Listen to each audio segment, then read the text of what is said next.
Y'all ready? Yeah. Let's go. Come on. Tiger Rag Radio is on the air. Let's crank this thing up. We're statewide, breaking down the latest happenings with LSU athletics. This is us. Hear from the coaches. Our time is now with LSU basketball. The players. Having fun and we working, baby. That's it, man. The recruits. One way or another, we're going to make history. And those who cover the Fighting Tigers of LSU and the SEC. LSU is the best job in football. It's 2 hours of nonstop LSU talk. I came here to win. We're going to win immediately. Tiger Rag Radio is brought to you by Cummins. Cummins creates power solutions that the world depends on. Louisiana Beef Industry Council, Boudreaux's Electrical Services, and Louisiana Farm Bureau Federation. Get ready to talk Tigers with producer Case Kieschnick and our hosts, Todd Horn, Jeff Palermo, and Glenn Gilbo. Players that are better people than they are players. This is Tiger Rag Radio.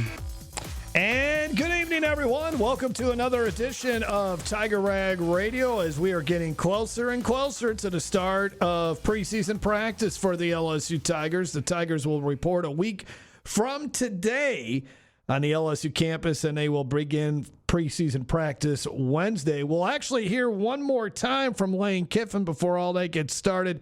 He'll address the Baton Rouge Rotary Club on Wednesday for the first time, and that, of course, is an annual event for whoever the LSU football coach is. They speak in front of the Rotary Club right before preseason camp gets underway. Good evening, everyone. Jeff Palermo, News and Sports Director of Louisiana Radio Network. Todd Horn's got the night off. Tiger Rag editor Glenn Gilbo joining me here shortly. Case Kieschnick, our producer. We got a good show lined up for you. We'll look back at SEC football media days from last week. We'll also talk about some of the other newsy things that have happened since everything wrapped up in Tampa last week. John Eades from WAFB. He will join us coming up a little bit later on in this hour. Obviously, a lot of talk about LSU and Ole Miss and the game coming up on September 19th. We'll talk with Sam Hutchins with the Clarion Ledger. He'll give us the Ole Miss perspective as Pete Golding did pretty well in addressing the media. But, of course, that doesn't really matter once Saturday comes along and putting together a game plan and making in-game decisions and developing talent. It's great that he excelled during the press conference, but actually running a football program is a whole different matter. We'll get Sam's take on that. And then also coming up in hour number 2, we'll hear from Blake Topmeyer from the USA Today. He's got a lot of good stuff out. Of course, he's the senior national college football columnist, and we'll talk with him about a lot of different issues, the Protect College Sports Act. Tomorrow is a big day. 9 a.m. is a deadline that senators are looking for from the SEC and the Big Ten. Now, I'm going to bring in Case. He's been following this story. Case Kieschnick, who also works for Tiger Rag and in the Louisiana Radio Network newsroom. So give us an idea of what the deadline is tomorrow, Case, when it comes to the Protect College Sports Act. Yeah, so that's 9 a.m. Eastern Time, 8 a.m. our time. Congressmen have pretty much just given the SEC and the Big Ten a deadline to either change their position on the bill. The SEC and Big Ten, of course, have been very opposed to it and have worked with lawmakers to revise the bill. Those revisions kind of wrapped up yesterday and today. They sent out the new language to the conferences and gave them that deadline to come out and say either you're going to support it or you're against it. And then it will either be sent to the Senate floor next week likely or be delayed and then probably die after that. Yeah, the recess is August 7th. So any legislation that you want to get approved has to get done before August 7th, because when they come back from August recess, it's all about the midterms, and really you're not going to see much as far as significant legislation get approved between Labor Day weekend or that week after Labor Day when Congress returns and the November election. So if it's going to get done, it's got to get approved by the Senate here to give it a chance for it to make its way through Congress this year. What are some of the new developments or some of the new particulars of the legislation that they're trying to work out and trying to get the SEC and Big Ten to get on board?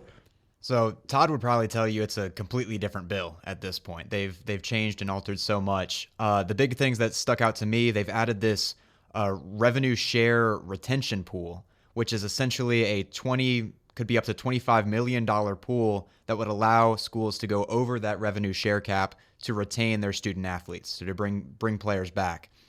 Now, that would also include institutional NIL deals, so any NIL collectives, things like that will count towards that rev share cap, but those deals won't be subject to the same College Sports Commission scrutiny about the valid business purpose and things like that. They've added in things to the expansion provisions about how the SEC and Big Ten would freeze their membership. Those limits have been extended to the rest of the Power Four conferences per the SEC and Big Ten's request. And, of course, the media rights have been kept voluntary. This was from the lawmakers to the conferences. It says it makes entirely clear that nothing in this act permits an action under federal or state law to challenge a decision by an institution or conference to not join or participate in any covered entity, essentially making that pooled media rights voluntary, if I'm understanding that correctly. So that, of course, was the big hang-up for the SEC and the Big Ten. All right, so I don't know. It'll be interesting to see. Something tells me this thing is going to die on the vine, though, if I had to guess. Yeah, they have kind of rallied here, though, in the last 2 minutes. I guess I don't have faith. Right. Well, I understand that. You really should read what's on the Tiger Rag website right now. Todd Horn did a story on this. Okay. The moment of truth. SEC and Big Ten face Wednesday deadline on Protect College Sports Act. Congress blinked first. But, yeah, I'll be surprised if they get something concrete done tomorrow where it proceeds to a vote. But they're making the old college try, you might say. Yeah, and they should. And a deadline needs to happen. And really, there were some reports when you go back to last week at SEC Media Days that this was not looking very good. But then by the end of the week, it seemed like there had been some positive discussion. So, yeah, and I thought Sankey came to his senses. At first during his address, he was talking about how there's a possibility that the SEC would break off, and then he kind of polished that up as the week went on, particularly Wednesday on Paul Feinbaum. Yeah, and the big thing here, how about the retention? What, $25 million? To retain players. Obviously, they're trying to cut down on all the transfer portal moves. Yeah, that's because when you buy in players out of the portal, that gets most of the attention during these first 4 or 5 years of this. But people don't realize, and it doesn't get talked about as much, as how much you're paying to keep people. Like, I bet you LSU had to pay a pretty penny to keep Trey'Dez Green, and they did to keep Garrett Nussmeier last year. So that would be one way to divide money or to compartmentalize money. This money is to keep what you already have, and that would make it saner for one thing, and it would cut down on players constantly entering the portal. Well, what do you think, Case? What do you think? You think this has got a chance at potential passage? I mean, it really just comes down to the SEC and the Big Ten. First of all, if they even care about whatever artificial deadline lawmakers set for them, if they want to respond by then, but it's going to live or die by whether or not they change their position on the bill. Well, but I think if they miss the deadline, they're not going to make it in time for the vote to enact it. Right. So if they don't say anything at all, then they're saying we still oppose this. You didn't change enough of what we wanted, and we're going to let it go and see if anything else comes in the future. Yeah, and if they can, obviously it would be smart for them if they think they can get what they want a year from now to wait a year or two. All right, so this is something obviously we'll monitor, and we'll probably get some sort of answer on whether this is moving along or not during the day tomorrow. Glenn, just, this is the first time we've been on the airwaves since Lane Kiffin spoke on Thursday. Some of your reactions to what he had to say last Thursday. Well, the term filibuster comes from congressmen back in the day, including Huey Long, reading from the phone book. At least Lane Kiffin's filibuster was interesting, and full of information. And of course, he did go off on a tangent and started talking about Hulk Hogan. And then he broke the news of the whole week when he said we're all going to die. Yeah, right. but I thought it was very entertaining. Even his answers were filibustery, if you will. But he's very honest. He just casually talked about how he stopped drinking, and I thought he made an excellent point about. As you get older, you get rid of things instead of adding them, which is what he did with alcohol. And it's also what he did on social media, which I continue to believe that was totally his decision. It gives him more time and it gives him a better view of things, and it's really good advice from the guy.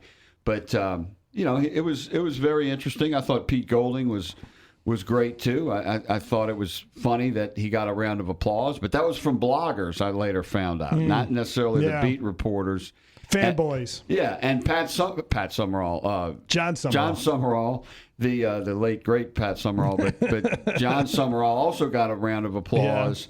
Yeah. And I talked to Gary Smith, who's been a guest on our show, who covers Tulane, and he went to the American South media days, and he says it happened like almost every coach. They were applauding coaches before, during, and after, and he says it's all bloggers. What is this world coming to? I don't know, man. I don't know. The homers used to be the outliers. Now the guys who are hard-edged and objective are the outliers. Yeah, and it is, and it's especially impressive. Summerall got an applause after he threatened to throw a podium at someone when their phone went off. All right, welcome to the SEC. Right. Yeah, but John Summerall was impressive, and he's an impressive. He is. He's really an impressive coach. Anybody that dealt with him at Tulane, the guy just comes across like, okay, this guy gets it. He's got the personality. He understands today's college football, understands the athletes, still has all that passion. There's a lot of things to like about him. Now it's whether he's able to make Florida a consistent winner. And again, as I was saying at the top of the show, just because you're outstanding in handling the media and answering questions and providing a vision at SEC Media Days doesn't necessarily make you a coach. You now got to put all that into your program and making sure your program wins at a high level, or else you're out. Who was the Dallas Cowboys coach? Not the coach now, the one before. His dad used to be a Saints assistant coach. Jason Garrett. Jason Garrett. He won the press conference. Remember when he got the job? Mm-hmm. He was known for winning press conferences and not winning games. So it's not always about the press conference. I tell you what I do like about Lane is that, and I understand why he does the filibuster. The guy just gets attacked left and right. There are just people that are waiting for him to fall flat on his face. They don't like how everything transpired with his move from Ole Miss to LSU. Even though Summerall did the same thing, but he got to coach his new team, his old team. And then, different situation. And Lane's got a longer history of messy divorces or messy exits. And that's true. He's fallen flat on his face before. He has failed before at USC or as the head coach at the Raiders or leaving Tennessee after 1 year and all these kind of things. So there's just – he's got a – it's easier to attack him because he made a lot of mistakes when he was younger as a coach. But it's just kind of like – when you lose a football game early in the season, that doesn't mean you can't improve. And maybe I'm falling for it. I think the guy has improved as a human being. I think he's improved as a coach as the years have gone on. And I think LSU's getting the best version of Lane Kiffin at the right time. Yeah, that's true. That's true. Whereas Alabama kind of got the best version of Saban just because he was older. He was pretty freaking good when he was at LSU. Yeah, no, too. You're right. Yeah, but no, I think Lane's filibuster wasn't all strategic to avoid questions, which is what Les Miles used to do and what other coaches used to do. But I think he just likes to talk. I mean, he filibustered at some LSU spring press conferences too. He just kind of gets off on tangents. He's very analytical and sharp, and I think sometimes he likes to talk and explain things where he's coming from. But part of it was probably what you're you're saying as well. And I think the other thing is it's funny. I remember some people getting mad at Ole Miss people, because they were ripping Lane for months after he came here, and it's like, well, man, if you're so upset, you should be happy that he left. You didn't like him that much, but the truth is they loved him when he was there, just like they loved Saban when he was at LSU. Even they started ripping him. LSU fans did when he went to Miami. But I think it's part of the whole rock star thing because, Florida media, they thought they had him, and I think Alabama media, if they're not already, if Lane wins big and Caden DeBoer does not, they're going to be mad too, and they're going to try to get him back. I think there's a lot of jealous hate of Lane because he's at LSU. Let's take our first break. More of Tiger Rag Radio when we come back. I'm Richard Fontenot, president of the Louisiana Farm Bureau Federation. My brother and I grow rice, soybeans, and raise crawfish on our farm in Evangeline Parish. For a fourth-generation farmer like myself, Louisiana Farm Bureau is as much a part of my life as checking traps or harvesting rice. Our organization is more than 145,000 members strong, and we've been around for more than 100 years. The Louisiana Farm Bureau spans generations, and we want you to join our family. Visit lafarmbureau.org. The Louisiana Farm Bureau Federation, the voice of Louisiana agriculture. Let's go. We now return to Tiger Rag Radio. Back here on Tiger Rag Radio, Jeff Palermo, News and Sports Director of Louisiana Radio Network, along with the editor for Tiger Rag Magazine, Glenn Gilbo. So we got an idea of why Lane Kiffin quit social media and so forth, but football-wise, what were your big takeaways from what was said at SEC Media Days? Excuse me. I think the health of Weeks, him diving into a little bit more of what happened with him, that broken ankle that he suffered in the bowl game against Baylor, certainly, it did linger into last season, and he breaks it again against Ole Miss. Had surgery in January, feeling much better now. I think the word, and again, it's just talk. It's talking season, but what Trades Green had to say regarding the chemistry that they're seeing on offense, at least through spring ball and then what they've seen in offseason conditioning, he said what you would anticipate someone would say is that the chemistry is great. We'll have to wait and see whether that actually transpires during the course of the season. So those were some of the things that were kind of discussed, Glenn. What were other football-related items as far as what's happening on the field that you could take away from SEC Media Days? Yeah, I thought one thing that was interesting was Weeks was discussing how difficult it has been to watch film of Lane Kiffin's offense and practice it against it in the spring, and also what he remembers from playing Ole Miss twice in a row. They put the same formation out there, but they run a handful of plays from it instead of just one or two. So you can't figure out what they're going to do right off. And that's kind of the genius of Kiffin and Charlie Weiss. And it was interesting hearing it from a guy who's gone against it, and now he's on the same team on defense. So I thought that was pretty interesting. And Trades Green is he's going to be a star. Obviously he's already a star, but he's going to be a very media friendly player. I can tell if not at LSU because they tend to keep him under wraps. but once he gets to the NFL, and I think the way Lane was made the point about the portal. Everybody's focused on the guys who are going to play immediately, but what he was saying is, that portal, 41 guys, there's a lot of them underclassmen. That's an investment for the future, the long run as well as the short run. And he really gave a great explanation of his roster philosophy, which Case wrote about last week. So, again, he may have been filibustering, but he was very informative. Yeah, and I like the point that he made, and I don't know if they'll get to it, is he talked about how in the NFL, when he was the head coach of I guess it was the Oakland Raiders at the time, when they drafted Jamarcus Russell, and at that time, rookies got these huge contracts, even much more so than guys in their prime or other star players. And the same situation is occurring now. You have a lot of these high school recruits that are demanding these huge dollar figures when it comes to NIL or revenue sharing, and it needs to be flipped.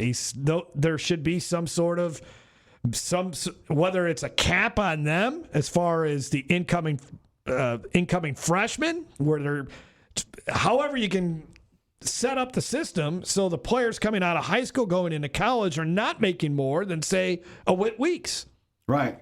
And that was an excellent point he made about Russell, because Russell's the fact that he bombed so badly in the NFL draft. I mean, as a Raider after being the first pick of the NFL draft, that had a lot to do with that. It didn't happen for another couple of years, but that really kind of set it off. And Lane mentioned, you had these rookies making $10 million more than some veterans, and that's what's happening with some of the guys coming out of high school. And he also said they need, each position needs kind of a salary, which they also have in the NFL. And Lane said before, he said that when he was talking about Billy Glasscock as his GM. He says, if you want a great model to do anything, you look at the NFL. And what players are getting. So if you're going to try to establish a cap, then what players are getting needs to be public. He also mentioned that as well. Exactly. I don't know if that's going to happen. No, I don't think so. But I remember when that happened in the NFL, when free agency first started in the early 90s, everybody said, oh, it's going to rip the team apart because they're going to know this guy's making that. And it did nothing. Did none of that. No. And I have a feeling that pretty much everybody knows what everyone's making at this point, right? I mean, there's agents. Other teams can contact that agent. That agent can say, well, so-and-so is getting this much. What are you going to potentially offer? I think a lot of these, what players are receiving, I think everybody has a pretty good idea what's happening. So sure. I don't think it's as secretive as some people would like to make it out to be. All right, we're going to take another break here on Tiger Rag Radio. When we come back, John Eades from WAFB, he will join us. So stay tuned. We got a lot more to get to here on Tiger Rag Radio. We'll be back after this. The East Baton Rouge Parish Library believes that a thriving business community is good for us all. That's why we help entrepreneurs start a business with tools like Gale Business Builder. Keep commerce rolling by providing free access to computers and free Wi-Fi at 15 branch locations. Get a library card. Grow your business at ebrpl.com/departments/small business. Tiger Rag Radio is back. All right, some breaking news coming out of Oxford. It was discussed, or we heard reports of it, or it was at least Ole Miss athletic director was talking about a potential lawsuit that would be filed against defensive end Prince Will Umanmielen and LSU offensive lineman Devin Harper for breaking out of because they were seeking almost $1 million between the two in unreceived payments. They were looking for a buyout for breaking their contracts on their revenue sharing agreements that they had signed with Ole Miss. That lawsuit has officially been filed now in Mississippi. And someone who has a story on it, Sam Hutchins with the Clarion Ledger, he will be one of our guests coming up a little bit later on. So thank you very much. I knew that was going to happen, so that's why I got sent. Well, I hope the lawsuit, watch some Ole Miss judge is going to call the hearing for the Saturday, September 19th at 4 p.m. Ole Miss is seeking Ole Miss is seeking Umanmielen's penalty of $550,000 and Harper's penalty of $400,000, as well as litigation fees resulting from the lawsuit. According to Sam Hutchins, it's been common for universities to pay incoming players buyouts, but the lawsuits must be filed against the players because they are the ones who breached the contract. Athletic Director Keith Carter told the Clarion Ledger back on July 13th that said Ole Miss has paid similar buyouts on behalf of incoming players. So another level of this rivalry between LSU and Ole Miss, it gets ramped up another notch here. So maybe Ole Miss will forgive the monetary charges if both players transfer back to the Rebels just in time for kickoff, September 19th. I don't think that will happen. Let's get to our first guest of the night, John Eades, who covers LSU for WAFB. John, thanks a lot. We appreciate it. John was over in Tampa for the SEC Media Days, and John, I know this is kind of it's supposed to be a quiet week, but there's lawsuits being filed and all kinds of other stuff going on this week leading up to the start of preseason camp. But how you doing, and how did you enjoy SEC Media Days? Doing well, guys. Thanks for having me on. Yeah, just when you think you might have 2 weeks of quiet time before camp starts, I guess not. The legalese get involved. And interesting, they do this after Media Days, so that's something that we can ask and talk about in Tampa Bay. But no, it was a good experience. I'd never been to Tampa before. I think it was a nice destination, good spot to host it there, right on the water. It was beautiful, pretty easy to get in and out of town. And they had a pretty good setup there inside the hotel. So had a good time, and obviously had to wait all week for LSU to take the podium and stuff. But a lot going on in between there with Pete Golding and Kalen DeBoer and Josh Heupel, obviously, on the first day, leading it off with some fireworks. So overall, good time. Now let's play some ball. Who would you say impressed you the most at Media Days? Well, I thought LSU did a good job of kind of coming in with a strategy and not really letting anything sizzle, like Lane didn't really put a whole lot out there, I think, that was clickbaity or catchy. And I think Ole Miss the same way. I thought this might be a bigger deal, like the Lane and Ole Miss, that kind of stuff would be a bigger deal than it really was. All the players were well trained, I thought, and gave some pretty good answers. So I even thought Kalen DeBoer kind of handled it pretty well. Now, there's nothing he can do until they get back out there, play football, and he could try to, continue to follow up Nick Saban, the impossible task that is. But I think that his answers to those questions and his understanding of the situation was well spoken, I think, and that doesn't really mean anything once you flip the calendar to August and September and you actually got to go win football games. But just listening through the transcripts and the answers that he had about the inevitable questions he was going to get, to be honest, I thought he answered them pretty well. Hey, John, this is Glenn. Thanks for joining us. What did you since Lane didn't go until the last day, what was the feeling you got from other media that you may have mixed with on their thoughts about Kiffin and the hate meter or not? What kind of vibe did you get on Kiffin specifically? Hey, Glenn. Well, I got a good vibe. I had a discussion with somebody that used to work closely with Kiffin, I'll say that, and he and I were just chatting, walking down the hallway and stuff, and he told me he wouldn't be surprised if he won 3 national championships, if not more, in 10 years at LSU. Like, he's really in on him, just coupling the resources and what's available here with the kind of coach that he is. Really complemented a lot of the intangibles that Kiffin brings.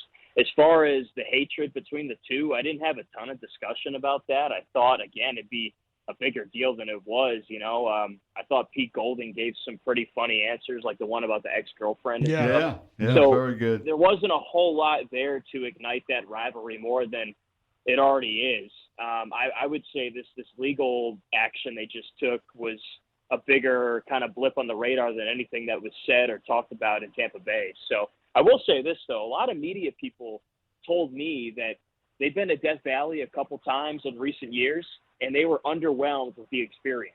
And I told them, look, you haven't been to, and I don't know that there's been a game in Death Valley in the past couple of years that has given the football team and the fans an opportunity to put together like the peak Death Valley experience. Because maybe the most recent one in memory, it's got to be LSU, Alabama, probably, right? Yeah. In 2022. But, like, there hasn't been a marquee early season game in Tiger Stadium in the past couple of years.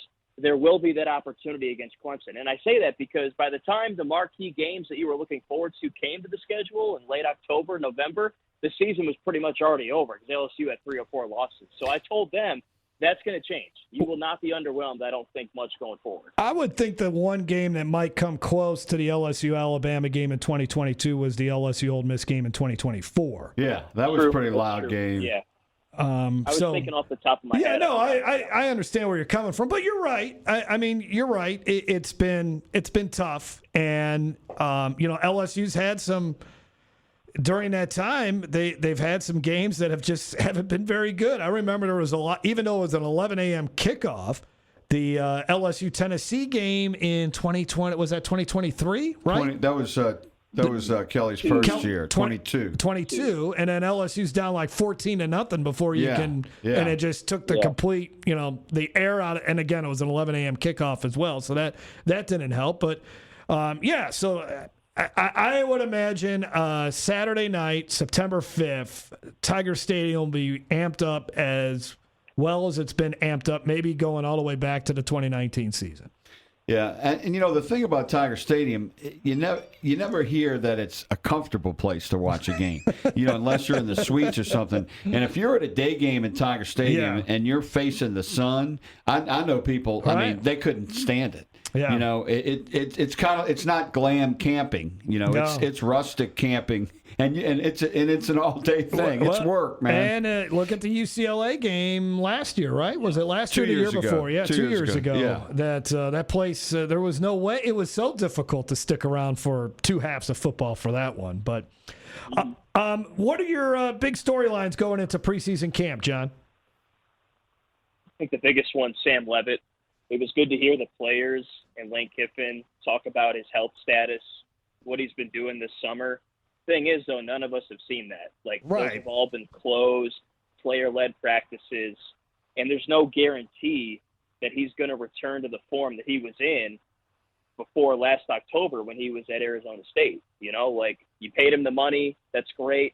That doesn't mean he's going to come here and be successful. Last year, they dumped a ton of money into a lot of skilled players, and I would say most of them didn't live up to the potential that they got out of the transfer portal, and even a couple of years before that in 23, they got a guy from Oregon State, Omar Spates, who is this all-everything Pac-12 linebacker, came here, and granted he's in the NFL, he's a good player, but, he didn't make any kind of an impact.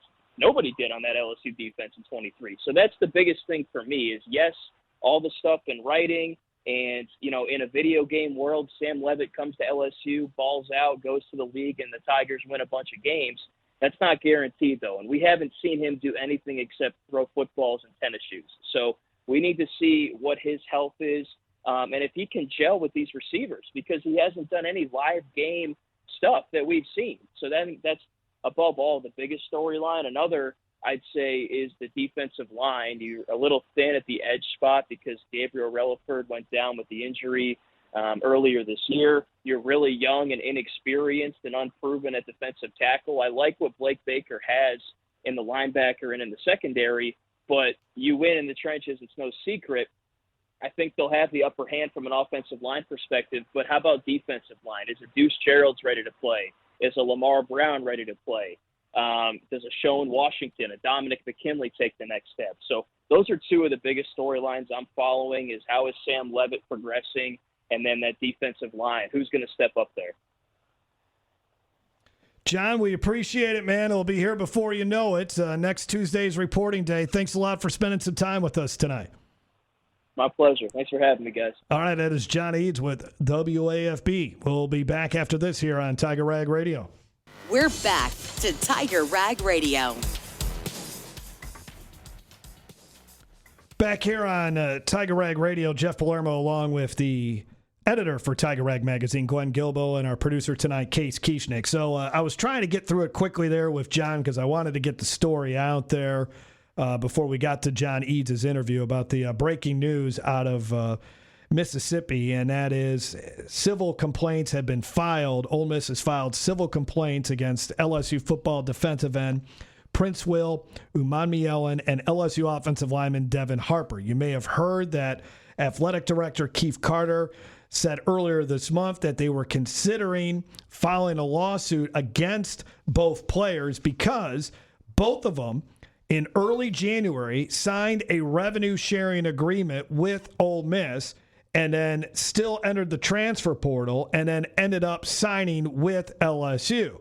So what Ole Miss is seeking is the buyout money from Umanmielen and from Harper getting out of their contracts. They have not paid that buyout money. And so Ole Miss is seeking $550,000 from Umanmielen, and then they are seeking $400,000 from Devin Harper, as well as litigation fees resulting from the lawsuit.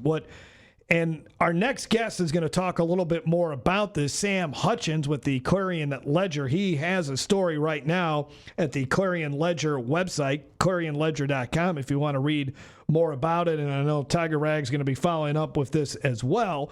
But with some more of the information, but there's a timeline here in the article, Glenn, of what happened. That on January 6th, Harper signed his revenue sharing agreement with Ole Miss.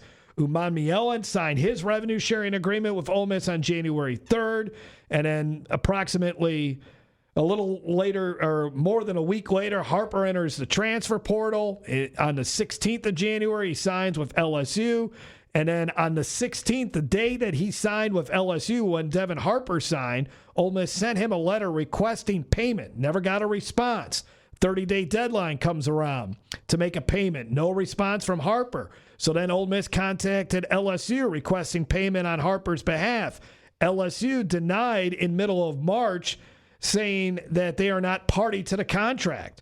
And then Ole Miss files the lawsuit on July 27th. What's kind of interesting, the lawsuits have been filed in circuit court in Lafayette County, and there are two different judges. You got Judge Kelly Luther is listed as the presiding judge in the lawsuit against Umanmielen, and then Judge Kent E. Smith is the presiding judge in the lawsuit against Harper.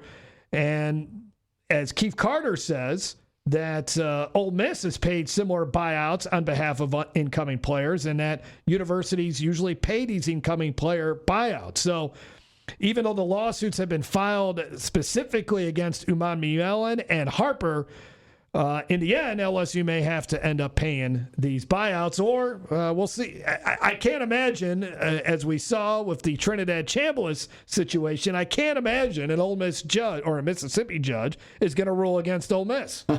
Yeah, and it sounds like Ole Miss has a strong case because, I mean, they signed and then they left. And if you remember, Damon Williams, the Washington quarterback who Lane Kiffin was recruiting after he entered the portal, he had just signed a contract, and then the wording of the contract, he backed down and he stayed at Washington. I'm wondering why Ole Miss didn't press harder to try to keep those two kids back in January because of the revenue share. Now, it was a lot less money than the Washington quarterback, but it's funny that you didn't hear about that more at the time. Maybe they just drafted the lawsuit later after that. Maybe they didn't think they had a chance of getting them back.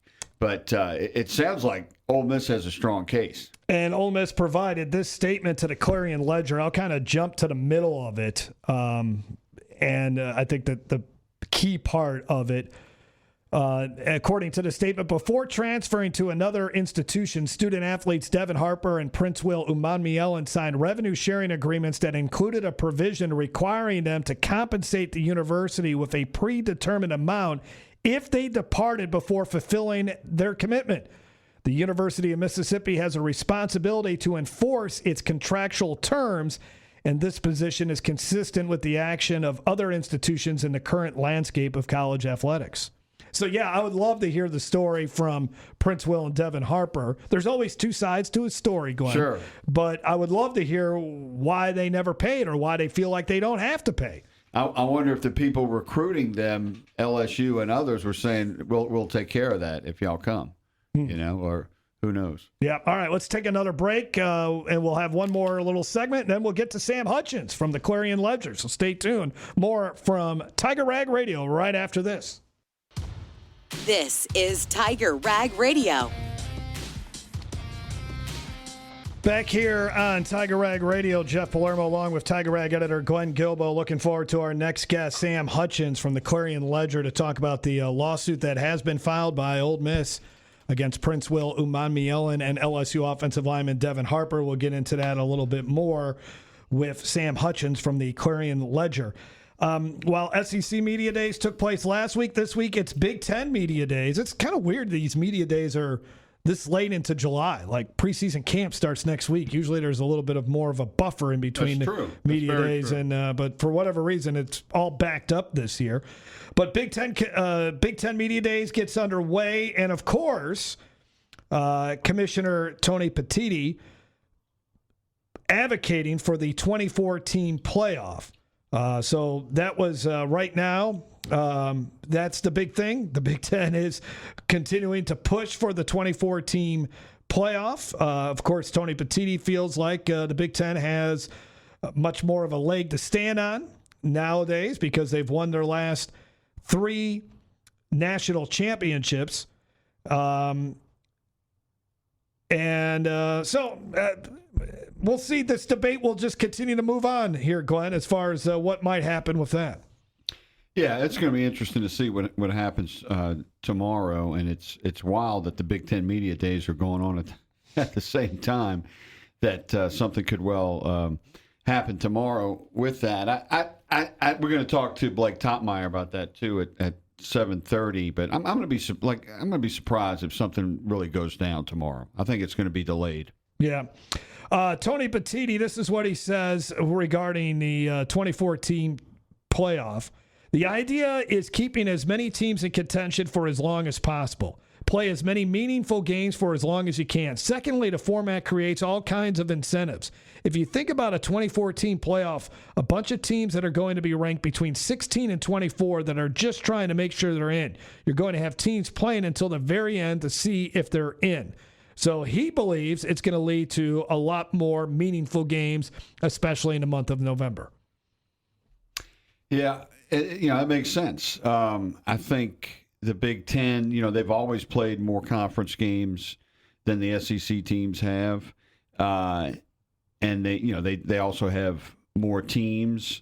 They also have bigger television audiences as far as populations to draw from, but yet they don't always do as well as some of the SEC games in smaller populations. But and ESPN and the SEC, they don't want to go to 24. The most they're ever going to go to is 16. So these two leagues and really Fox and ESPN, there's still so much to be worked out. That's why I don't think it's going to happen this year. And then Petitti also said he is not interested in forcing his schools or the schools in the Big Ten to play at least one Power 4 non-conference opponent because they want to get as many teams, and basically admits it, that they want to get as many teams as possible in the college football playoff. And the SEC teams are hurting themselves by insisting on that, and then also them going to 9 teams on top of that, even though the Big Ten's already on that it makes it harder for the SEC.